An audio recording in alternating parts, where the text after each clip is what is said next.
aminareo riavana ny fahasoavana sy ny fiadanana avy amin'ilay taloha sy ankehitriny ary ho avy. Ao koa vonina-poam-panahy isika iantso sy dera hanome voninahitra an'Andriamanitra.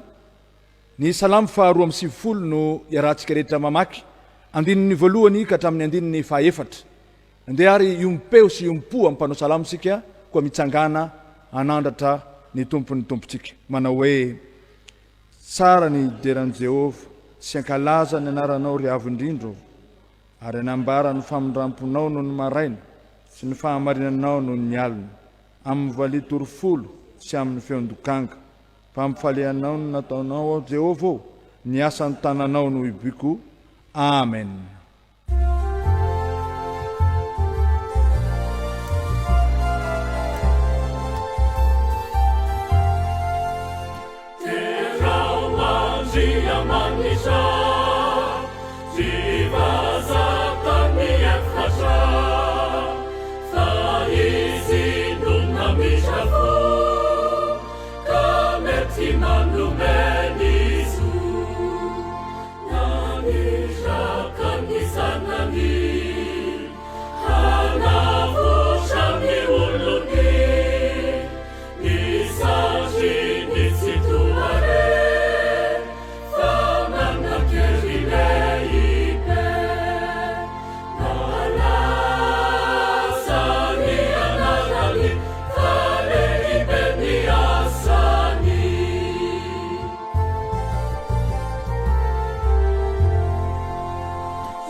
Aoka ivavaka isika riavako.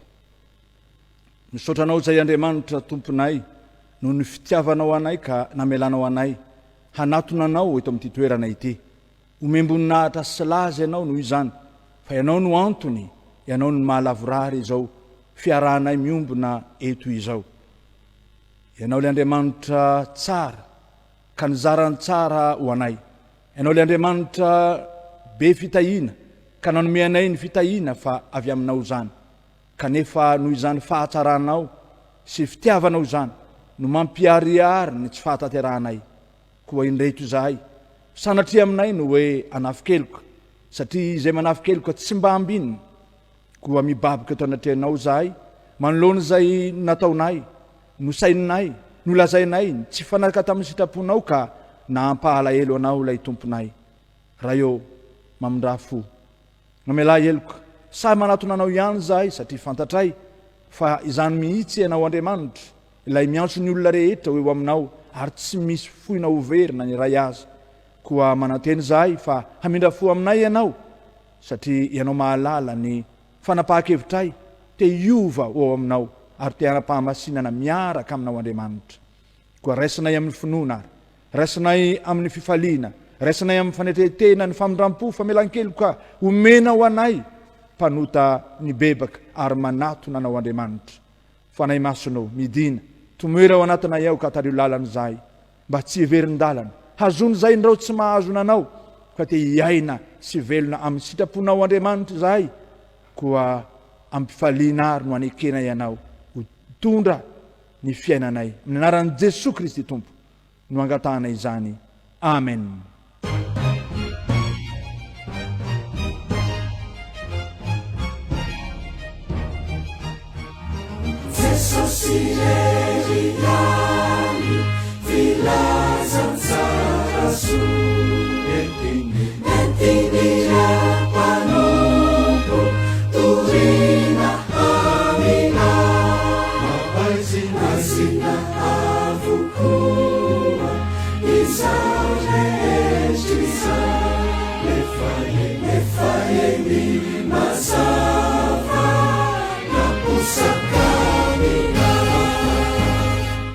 Ry ava malala ao amin'ny tompo alohan'ny amakin'ny mpanompony izay voatendry amaky ny teny dia mbola hiary vavaka atsika.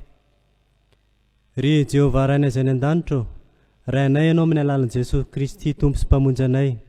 Misaotra anao izahay fa tonga ny ora sy fotoana izay itenenanao aminay koa mangataka ny fanahinao masina izahay hitari-dalana ireo mpanomponao izay efa nofidianao. Sokafo tompo ny masina ary tendreno ny lelany mba hamaky ny teninao tsy misy diso mba ho tafita soamantsara amin'ny vahoakanao. Io ihany koa ny mpanomponao tompo izay tondra ny toriteny dia engany ka ny tsy misy voambarany afa-tsy izay sitraponao irery ihany dia tafio azy tompo ny fanahinao masina ahatanterana izany. Izay vahoakanao izay hiainy ihany koa sy mijery ome fifantohana feno mba tsy hisy hoeninay afa-tsy ny teninao irery ihany. Amin'ny anaran'i Jesosy Kristy avy any Nazareta anaovana izany vavaka izany. Amen.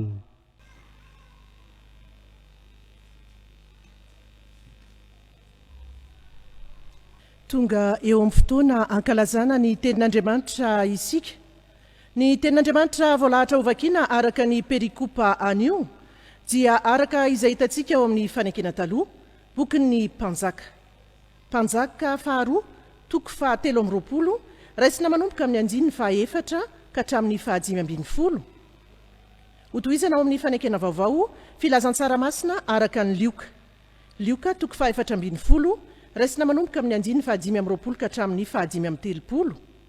Ary hofaranana ao amin'ny epistily nosoratan'ny apôstôly Paoly ho an'ny fiangonana tao Galatia.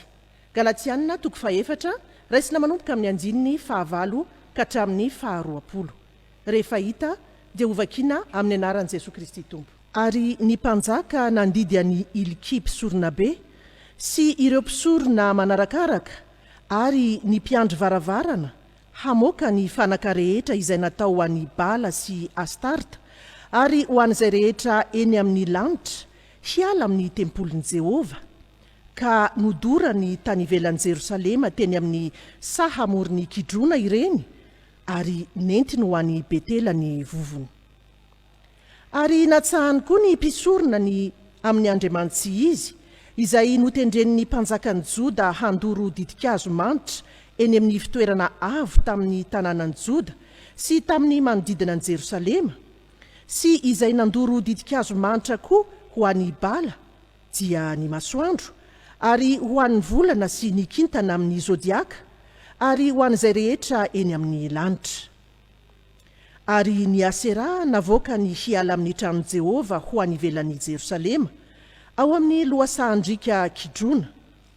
Ary nodorany tao io ka notoritorony ho vovoka. Ary ny vovony nafafiny teny ambonin'ny fahasambahoaka. Ary noravany ny tranon'ny olona nanolo-tena hijangajanga ho fanompo-tsampy izay teo amin'ny tranon'i Jehovah dia ireo nanenomany vehivavy lahy ho an'ny Astarta.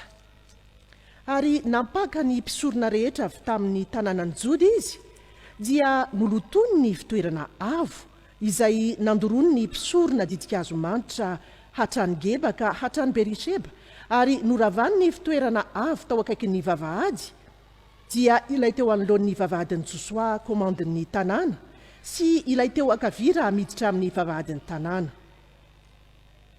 fa nimpisorona tamin'ny fitoerana avo tsy navela hanatitra teo ambonin'ny altaran'i Jehova ary any Jerosalema.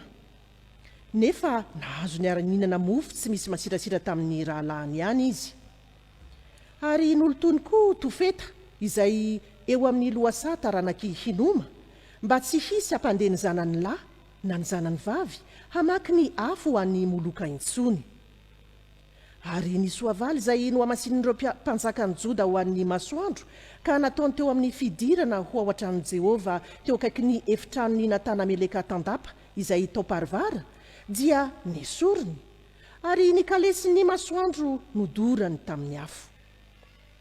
Ary ireo altara teo an-tapitrano ambony amin'ny tranon'ny Ahaza izay nataon'ireo mpanjakany Joda sy ny altara izay nataony Manase tao anatin'ny kianja roa tamin'ny tranon'i Jehova dia noravahan'ny mpanjaka ka notorotoroiny dia nafafy ny tany amin'ny lohasahandrika kidrona ny vovony.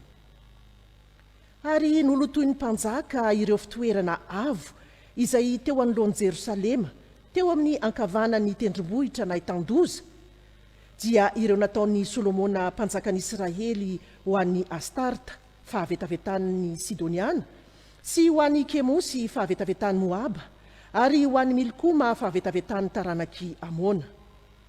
Dia nitorotoroany ny tsangabato tsampy sady nokapainy koa ny Asera ka nofenony taolan'olona ny toerany. Ary ny altara izay tao Betela sy ny fitoerana avo izay nataon'i Jeroboama zanaky Nebata ilay nampanotany Israely dia noravany koa ary nodorany ny fitoerana avo ka notorotoroany ho vovoka ary nodorany koa ny Aseraha.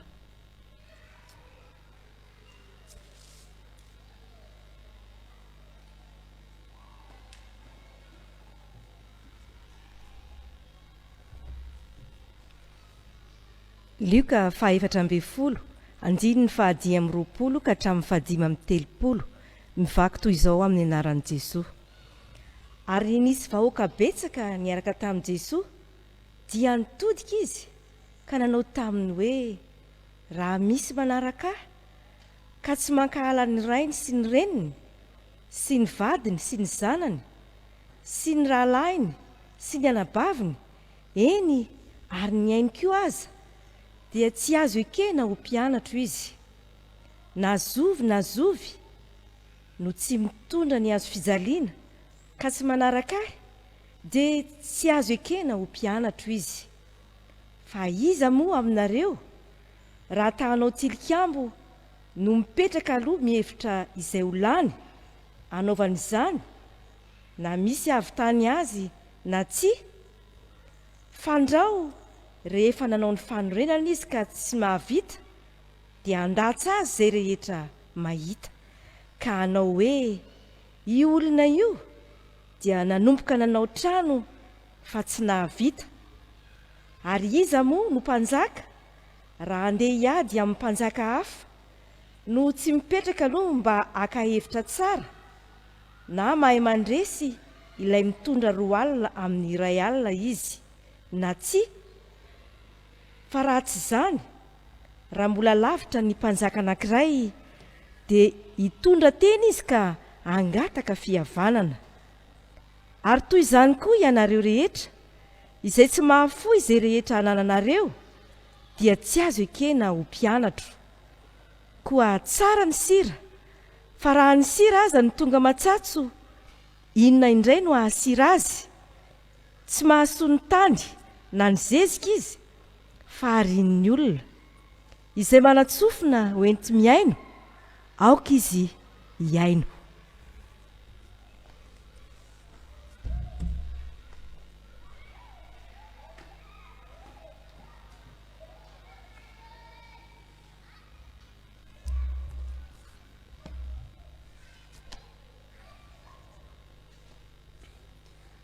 Galatianina 4:4 ny andininy 9 amin'ny andininy 20.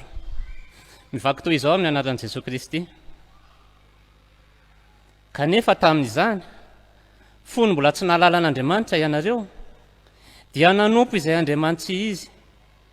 Fa ankehitriny rehefa mahalala an'Andriamanitra ianareo, nefa tsy izany fa izy no mahalala anareo. Nahoany anareo no dia miverina indray ao amin'ny abidi-pianarana malemy sady tsy misy na inona na inona nefa tianareo tompoana indray. Andro sy volana sy fotoana ary taona no tandremanareo fatratra. Mahatahotra ho aminareo aho fa andrao dia nisasatra foana taminareo. Ry rahalahy, mahangataka aminareo aho, aoka ho tonga tahaka ahy ianareo, fa izao kosa mba efa tonga tahaka anareo. Tsy naninonay akory ianareo, nefa fantatrareo fa noho ny fahalemen'ny nofo no nitoriko ny filazantsara taminareo tamin'ilay voalohany. Ary ny teo amin'ny nofoko izay tonga fakapanahy anareo dia tsy mba no amavoinareo na no lavinareo, fa nandray tahaka ny mandray anjelin'Andriamanitra ianareo. Eny, dia tahaka ny Kristy Jesosy aza. Aiza ary ilay nataonareo fahasambarana? Fa vavolombelonareo aho, fa raha azo natao, na dia ny masinareo aza dia honesorinareo ka nomenareo ahy. Koa efa tonga fahavalinareo va aho satria milaza ny marina aminareo? Mazoto mila fity aminareo izy ireo, nefa tsy araka ny mety. Fa izy ta hanida anareo any ivelana mba hampazoto anareo ila fity aminy kosa. Fa tsara raha ila mpity amin'ny tsara mandrakariva, na dia sedra tsy eo aminareo aza aho. Anaka, izay arariko indray amin'ny fiterahana mandra-paharin'i Kristy ao anatinareo, enganeka ho tonga aminareo aho ankehitriny ka hanova ny feoko, fa misalasala aho ny aminareo. Ray masonao, manamasinana amin'ny fahamarinana, ny teninao no fahamarinana. Amen.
Aminareo ry havana malala ny fahalalana tsara ny ten'Andriamanitra. Amen. Manakolazaina amintsika Andriamanitra amin'ity anio ity. Ny afatr'Andriamanitra omeny atsika dia niraisina ao amin'ny bokin'ny Mpanjaka 2, toko 7:20 novakin'ny mpanompon'Andriamanitra teo. Lohahevitra mbola banjintsika amin'izao volan'izao dia ny hoe Havaozy ny fanompoan'ny Fiangonana. Mizara roa ny afatr'Andriamanitra. Fa andeha omentsika lohahevitra mba azahotsika mandray izany afatr'Andriamanitra izany ho amintsika amin'ity anio ity. Ny lohahevitra omena dia ny hoe Havaozy ny fanompoan'ny Fiangonana, fa masina ny tempolin'Andriamanitra. Fa masina ny tempolin'Andriamanitra. Ny ten'Andriamanitra izay novakiana teo dia milaza ny amin'ny tempolin'Andriamanitra. Rehefa avy novetavetaina sy ny loton'ireo tompon'andraikitra teo aloha, rehefa tonga ny tompon'andraikitra vaovao, dia ny nanavao, nanadio, namerina amin'ny laoniny izany no nataony. Ary izay indrindra no afatr'Andriamanitra ambara eto amin'ity anio ity. Havaozy ny fanompoan'ny Fiangonana ka fa masina ny tempolin'Andriamanitra.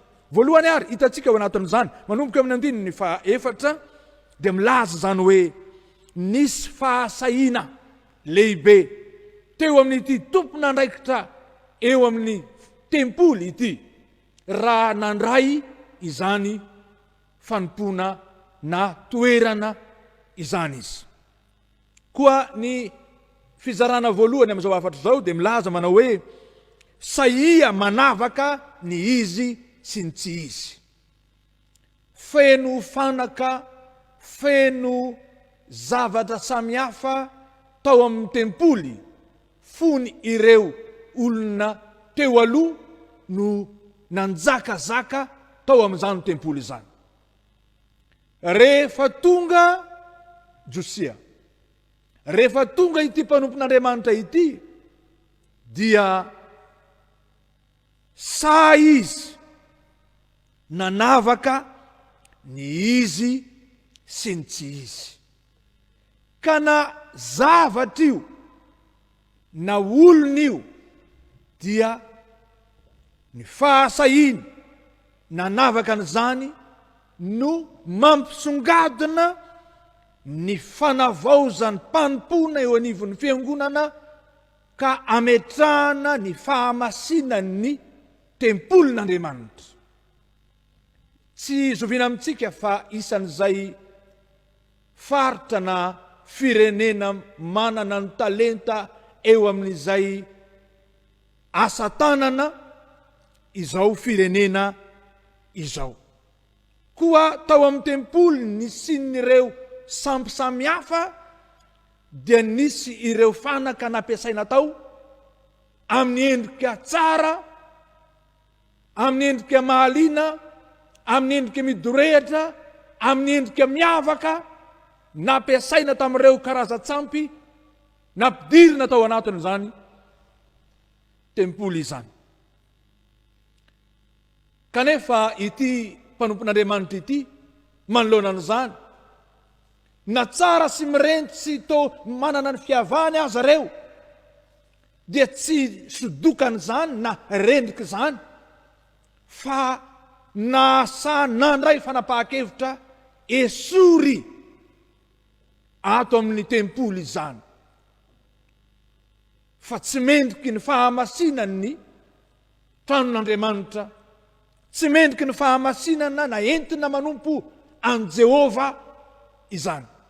Inona no lafitsaina nahatonga azy io nanao an'izany?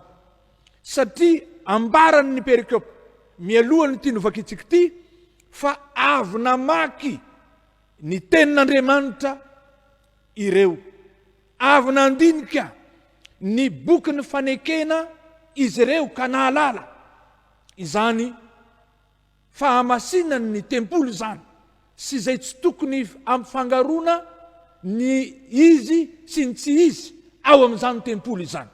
Zany hoe tsy ny masony na ny sofiny na ny tanany mandray sy mandre izay mety endrim-pahatsarana teo amin'ireo fanaka ireo no mibaiko azy, fa ny sainy avy nandinika ny tenin'Andriamanitra na ny soratra masina no mibaiko azy.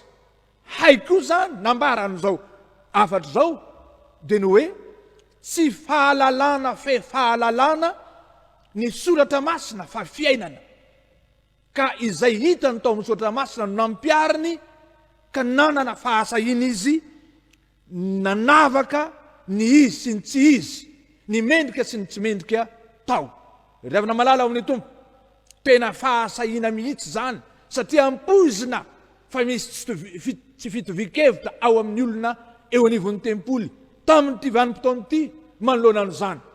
Satria hoe zavatra tsara io, zavatra teofony io, zavatra toy izao ny tantaran'io dia napetraka eo ihany, natao ihany, ny ainana ihany.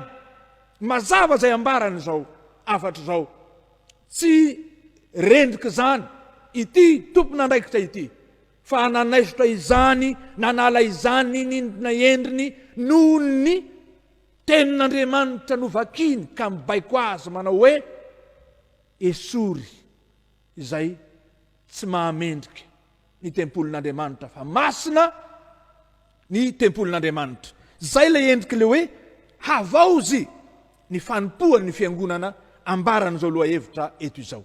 Revana malala ao amin'ny tompo. Move tsy zany koa no nataon'i Jesosy Kristy tompo hitantsika any amin'ny filazantsara. Raha nandeha tao amin'ny tempoly izy ka nahita ny tao amin'ny tempoly feno fanaka sy zavatra nampiasaina araky nahazatra tao kanefa mifanohitra amin'ny sitrapon'ny tompo. Fa rehefa avy namaky ny soratra masina koa izy dia izany no andraikitra noraisiny. Satria te hanavao ny fanompona teo amin'ny ivon'ny tempoly izy. Te hanavao ny fanompona an Jehovah Andriamanitra izy ka nasiny resaka sy nandraisany andraikitra ireo fanaka tao na ireo zavatra natao tao tsy mifanaraka amin'izany. Dia naripany ireo latabatra fanakalozam-bola sy ny sisa tao anatin'izany tempoly izany. Inona no afatra Andriamanitra ho ahy sy ho anao manoloana izany? Tsy ny hoe satria tsara sy mirenty zao. Tsy ny hoe satria io foana no teo hatramin'izay ka ninonina mety ho tantaran'io dia efa teo io. Tsy ny hoe zay no mahazatra sy ny mahamety. Tsy hoe tia ny fefafampiasa no tokony ho azonina sy hofikirina. Fa ahoana hoy ny tenin'Andriamanitra? Mendrika ny hanomezam-boninahitra n'Andriamanitra ve ny endriny ny fomba fampiasana azy izay mety ho toe-tsaina entina miatrika an'izany. Ambaran'izao tenin'Andriamanitra zao. Havaozy ny fanompoan'ny fiangonana fa masina ny tempolin'Andriamanitra. Tsy mahazo mampifangaro na mampifandray izay mety ansampy satria nampiasaina tamin'ny sampy ireo amin'ny zavatra ao ampiasaina ao anivon'ny fiangonana anomponan'i Jehovah. Fa manana izay fanapakevitra tokony ho raisiny isika manoloana an'izany. Fa rehefa ansampy avela ho any, ary ho any, tsy manana fifandraisana amin'izany ny an'Andriamanitra. Fa rehefa an'Andriamanitra dia an'Andriamanitra. Raha zavatra zay. Fa raha olona ihany koa dia eto dia misy ihany koa ny hoe nisy olona ireo nanao fisoronana mandrakariva tao anatin'izany Andriamanitra tsy izy zany hoy ny andininy 5. Zay notendreniny mpanjakany Joda handoro ny didikazo-manitra ho an'izany sampy zany tamin'izany. Dia hoy ny fanavaozana entina eto manao hoe esory izy. Ary fahasahina zany. Fa tsy ilay toe-tsaina, tsy ilay fomba, tsy ilay tsanganana, tsy ilay endrikendriky mpanomponana ny sampy no tokony hanomponan'i Jehovah. Koa satria tondran'izany ianareo dia aoka ianareo tsy hoe amin'izany andraikitra zany intsony. Izany hoe ny fanomponan'i Jehovah dia tsy endrika ivelany fa fanompona miainga avy any amin'ny atony fo feno faharetsen-dahatra fa io no Andriamanitra. Ka izany no antony nanalana n'izany tompon'andraikitra teo amin'ny fanomponan'ny sampy na Andriamanitra izy zany. Tsy ho tompon'andraikitra eo amin'ny fanomponan'i Jehovah Andriamanitra satria ny toe-pon'ireo, ny toe-tsain'ireo tsy mifanaraka amin'ny toe-tsaina sy ny toe-po takian'Andriamanitra dia le nahary izao tontolo izao. Ravana malala ao amin'ny tompo. Ambara eto fa tena fahasahina zany. Satria nataon'ny zava-dehibe ny fahamasina ny fiangonana noho ny hoe fity oderaina na te ila fity aman'olona. Ka nahoalan'ireo olona nandraisana andraikitra ireo aza izao mpanompon'Andriamanitra zao tsy maninona zany. Fa ny zava-dehibe aminy dia tsotra manao hoe ny fahamasinany tempolin'Andriamanitra dia endrika anankiray hanavaozana ny fanompona eo anivon'izany tempoly izany. Ary zany no antsoavo ihany koa ataon'Andriamanitra ho amiko sy aminao amin'ny anio ity. Toe-tsaina, toe-po, toe-panahy, mendrika sahaza ny fanomponan'Andriamanitra. Tokony hiavaka zany fa tsy tahaka ilay toe-po, toe-tsaina mety hanompona ny sampy na sampy zavatra io na sampy olona io satria samihafa Andriamanitra sy zany Andriamanitra tsy izy zany. Ravana malala zany no nahatonga an'i Jesosy Kristy tompo ho sano-teny sy nanambara tamin'ireo nanatona azy ny faneritra taminy fariseo sy ny mpanoran-dalàna satria to fahazarana, to fombafomba ihany, to ivelany fotsiny no nentin'izeo nanompo an'i Jehovah. Tsia hoy ny tompo ka nanoarany tompo azy toy ny fasana tsara ny ivelany fa ny ao anatiny ao feno tolapaty manana izay fahalovany. Ravana malala izany no afatra Andriamanitra ho amiko sy aminao amin'izao anio izao ka ilazany aminao hoe Havaozy ny fanompoan'ny fiangonana fa masina ny tempolin'Andriamanitra noho izany saia manavaka ny izy sy ny tsy izy, tsy azo ampifangarona ny an'Andriamanitra sy ny an'ny Satana. Zay no afatra voalohany. Fa ny afatra faharoa zay tiany tompo ambara ihany koa manoloana an'izany lohahevitra izany dia ny hoe maneke fa fiainana fa tsy fahalalana akory izany tenin'Andriamanitra izany. Ekeo fa fiainana fa tsy fahalalana fe fahalalana izany tenin'Andriamanitra izany. Raha manaraka tsara ny vaky ny teny teo isika dia nambara tao anatin'izany fa nisy sedra mafy izay tsy maintsy natrehany ity mpanompon'Andriamanitra ity teo amin'ny fanavaozana anadiovana ny tempoly itoeran'izany fahamasinana izany. Kanefa rehefa niaina tamin'ny teny norenesiny tamin'ny alalan'ny boky ny fanekena izy dia hitan'ny vahoaka ka nahatonga koa ny vahoaka ho nankatoy izany teny ny fanekena izany, voalaza ery ambony ery izany, ary ny vahoaka rehetra dia mba nanaiky ny fanekena.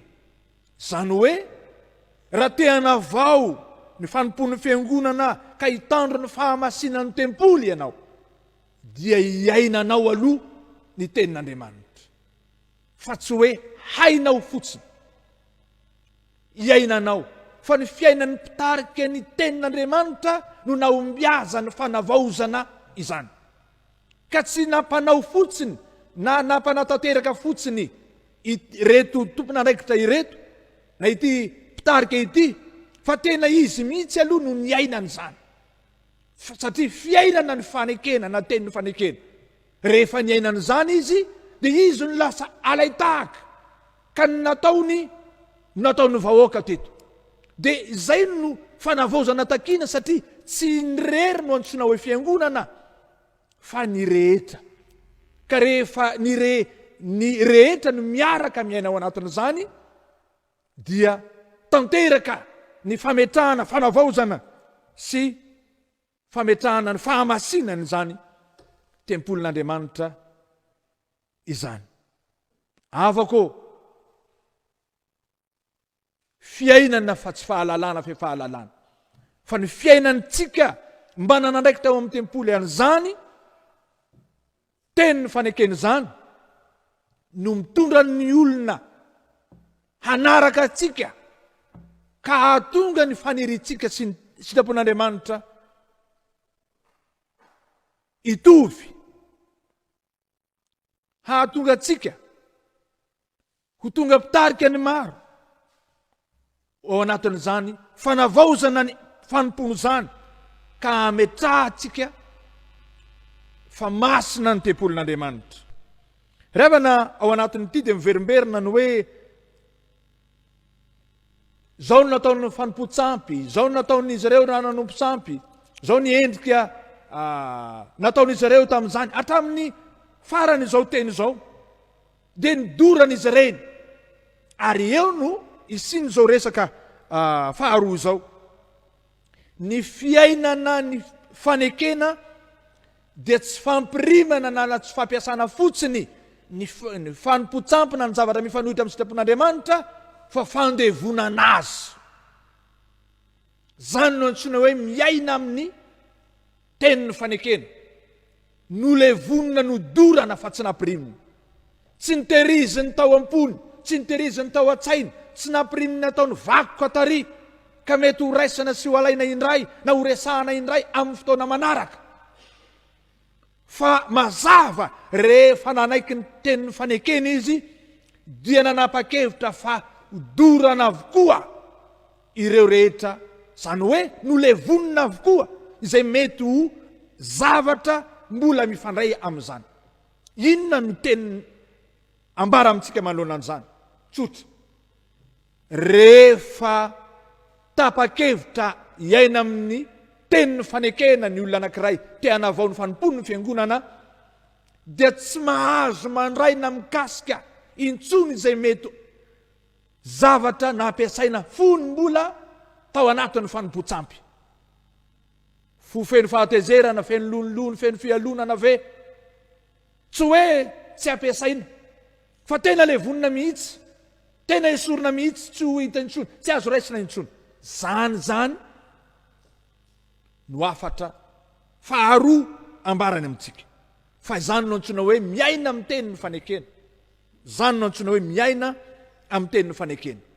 Revana malala tsy misy fanavaozana ny fanompoan'ny fiangonana vanona raha mbola tsy le voninao sy doranao tahaka izay nandorana ireto fanaka ireto izay mety ho fomba fijery, fomba fisaina, fomba fihevitra tsy araka ny sitrapon'Andriamanitra ao aminao.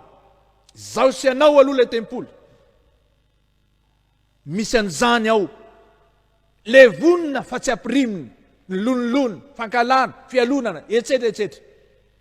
Fa raha mbola tsy zany no ataonao, dia mahalala ny teny fanekena ianao, fa tsy miaina amin'ny teny fanekena. Kanefa ny fanalahidy, ny fanavaozam-panompona, hahamasina ny tempolin'Andriamanitra dia ny fandevonana izany. Revana malala ao amin'ny tompo, tsy nisangy Jesosy Kristy raha nanambarana izany. Raha nanambarana izany tamintsika, tamin'ny fampianarana rehetra izay nataony, fa nitsotra sy nazava ny fonao, ny fiainanao no atolotra ho azy, fa tsy ny ivelambelany ihany. Zay ary no afatr'Andriamanitra ho amiko sy aminao, raha fehezina dia izao. Havaozy ny fanompoan'ny fiangonana, fa masina ny tempolin'Andriamanitra. Sahy manavaka ny izy, tsy ny tsy izy, na zavatra na olona, fa aza sodokany ny hoe tsaratsara, metimety, hazahoana tombony. Fa rehefa tsy mendrika ny voninahitr'Andriamanitra, tsy izy zany. Ny faharoa dia izao, maneke fa fiainana, fa tsy fahalalana fe fahalalana izany, ka mendrika ho dorana sy le vonina, fa tsy azo tehirizina na ampirimina izay zavatra mifanohitra amin'ny sitrapon'Andriamanitra, na toetra io na zavatra io. Ho an'Andriamanitra ny voninahitra, ho anao kosa ny herin'ny teniny. Amen.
Ivavaka sika ravako. Tompo tsy nisalasala. Tsy nisalasala ianao nanambara taminay, ny tianao ambara aminay. Fa nekenay ny anana ny loha hevitra hoe havaozy ny fanompoan'ny ny fiangonana. Ianao le mahita sy mahalala ny toetray sy ny fombanay. Eo anivony zany fiangonana zany, ary raha ambara dia zay mihitsy le fiangonana. Ka na zavatra ampiasaina, na ny fomba atao, na izahay sy ny toetranay, dia kasianao anatin'izany afatra ho zany. Misotranao zay tompo, nohony amin'izany fahasahinao izany, satria maneo zany fa tianao izay, ary anarinao, atoronao ny amin'izay tokony ataonay manoloana izany. Misotranao nanambara taminay tamin'ny alalan'izao bokin'ny mpanjaka faharoa izao, fa tsy maintsy manana fahasahina izay manavaka ny izy sy ny tsy izy. Tsy mila olona mila dera ianao, na mila sitraka aman'olona ianao, na hametraka ny fiangonanao vakoka ka na mifanohitra amin'ny sitraponao aza dia mbola hazonina ihany, atao ihany satria hoe zay ny nahazatra. Tianao Havaozy na ny endrim-panompona ianao, fa masina ny tempolin'Andriamanitra dia ity trano ity sy zahay zany. Koa ampianaro zay Tompo, atoro zahay, tario lalana zahay, mangataka aminao an'ny tompona andraikitra rehetra zahay, mba hay hanavaka izany. Hay hanavaka ny tsy izy sy ny izy amin'ny fahasahiana vokatry ny famakinay, ny teninao dia ny teny fanekena tahaka izao mpanomponao izao. Misaotranao ihany koa izay no nanambaranao taminay teo, fa tsy fahalalana ihany fa fiainana mihitsy ny teninao. Ka rehefa miaina amin'ny teninao zahay dia ho handevona izay rehetra tsy mety sy tsy mahamendriky zany mahatempolo zany, na toetra zany, na fomba fiteny zany, na tsanganana zany, na zavatra ampiasaina ao zany, ka tsy ilaza zahay aorinan'izao teninao zao, aorinan'izao toroteny zao hoe satria ilainy zany amin'ny fotoana sasany, fa tena ho tapa-kevitra zahay fa tsy maintsy levoniny zany, tsy maintsy pitehany zany, mba tsy ho azo raisina intsony raha sanatry tery, tsy azo ampiasaina intsony raha sanatry tojony sarotra, fa tena fanapaha-kevitra enta tsy mazava, fa tsy maintsy levonina, dorana, pitehana izay rehetra tsy mifanaraka amin'ny sitraponao eo anivon'izany tempolo zany, raha te hanavao ny fanompony zay. Raha eo meteza ianao Tompo, hanome anay ny fanahinao, mba ho mpankatoy izay rehetra nambaranao taminay teo izahay. Meteza ianao hitari-dalana anay ka hanome anay fanahy mahery, ka na ininona mety ho sarotra sedrainay manoloana zany, afatra ho zany, dia ianao omba sy iandany aminay hatrany mba hanananay fandresena miaraka aminao. Mivavaka aminao zay ho an'ny fiangonan'i Jesosy Kristy eto Madagasikara. Ianao no nametraka azy eto amin'ity nosy ity, ary ianao nanome anay an'izany teny zany hoe Havaozy, maro ny manompo anao eo anivon'ny fiangonana. Ianao mahita sy mahalala ny toetray sy ny ampiasainay eo anivon'izany. Hafatra mivantana aminay fiangonana zany, ko omeo anay ny fahaizana manatanteraka izany noho ny fanomezam-pahasoavana samihafa omenao anay sy ny andraikitra nametrahanao anay avy. Mivavaka aminao zay ho an'ny firenenay. Ianao Andriamanitra ihany koa, omba tsy hitantana ny firenenay, mba ho firenena mahay manavaka ny izy sy ny tsy izy, tarihan'ny mpitondra anay anie izao firenena izao, ka tsy ampifangaro izay mety ho firongony ny devoly amin'ny fanomponanao Jehovah, tsy ho mahalala ny teninao fotsiny, fa ho miaina n'izany ka mampiatra zany amin'ny andraiky ny avy ny olon'ity firenena ity. Maro ny tinengatahana aminao, ho anay rehetra, ianao mahalala ny toetray sy ny fombanay, ianao mahalala ny fanirinay sy ny mahasoanay, koa tovy aminay ny teninao hoe na dia tsy mangataka azy izy dia omeny ho an'ny malalany zany, fa malalanao mantsy zahay. Ny anaran'i Jesosy Kristy Tompo no angatana izany, ary tianay ny mampimbony zany amin'ilay vavaka nampianaran'i Jesosy anay manao hoe rainay izay ny an-danitra, ho amasinany ny anaranao, ho tonga anie ny fanjakanao, atao anie ny sitraponao ety an-tany tahaka ny an-danitra. Menay ny anasahaza ho anay, ary mamelany elokay tahaka namelanay izay meloka taminay, ary izay mitondra anay eo amin'ny fakapanahy, fa manafanay amin'ny ratsy, fa hanao ny fanjakana sy ny hery, ary ny voninahitra mandrakizay. Amen. Iaraka ijoro vavolombelon'ny Tompo isika, amin'ny alalan'ny fanonatsika ny fanekam-pinoana apostolika iombonantsika mpino maneran-tany manao hoe mino an'Andriamanitra Resto mpanao ny lanitra sy ny tany aho, ary mino an'i Jesosy Kristy zany lay tokana tompontsika izay nitorotorona tamin'ny fanahy masina, nateriky Maria Virjiny, nijara nanapaky Ponto Pilato, nombona tamin'ny avy fijaliana, maty ka nalevina, nidina teny amin'ny fiaina tsy hita, nitsangana tamaty tamin'ny andro fahatelo, niakatra ho any an-danitra, miperoka av'Andriamanitra Resto, aviany viny tsara velona sy ny maty. Mino fanahy masina aho, ny fiangonana masina manera zao tontolo izao, fiambonin'olo masina, famelan-keloka, fitsanganany tena amin'ny maty, ary ny fiainana mandrakizay.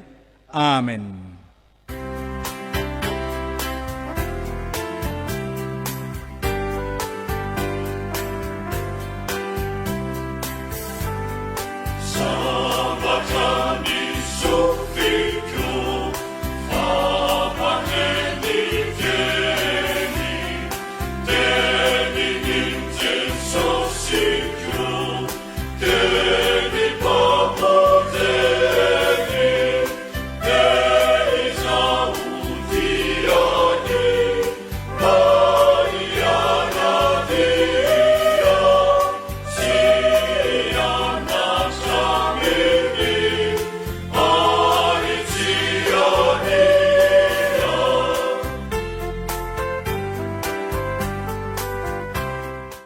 raiso ny tsodrano tononona sy omena anareo amin'ny anaran'ny Jesosy Kristy Tompo.